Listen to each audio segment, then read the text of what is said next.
Hi everyone, this is Divine from Amdari with you once again. And today we're going to be working through using conditional formatting to data in Google Sheets. Okay, so now let's jump into it. So suppose you want to identify duplicates in your unique identifier column. And for me, that is going to be my email column. And I want to know when a value appears more than once. I can simply do this by using conditional formatting. So I'll go to Format, Conditional Formatting. Here I'm going to put in my cell range. Okay, this is going to be B2 to B10.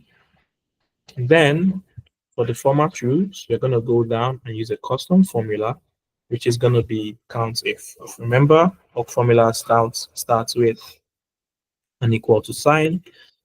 So from here now, we copy this and then we paste it here. Now we're going to make this absolute. So put in $sign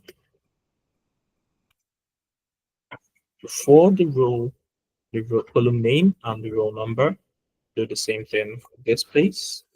Okay, then comma B2, which is the first row number.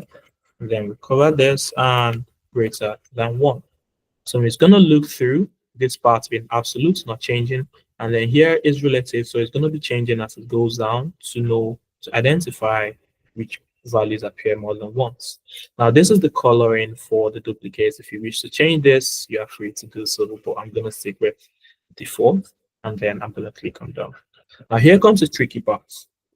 This data science here is highlighted twice, cybersecurity 3 times, but are they really duplicates? Looking at, you have to understand your data set to know if they are duplicates or not.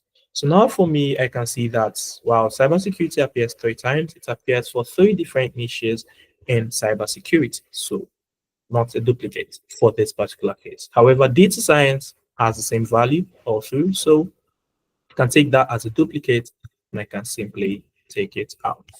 So that is how you can apply Google conditional formatting in Google Sheets.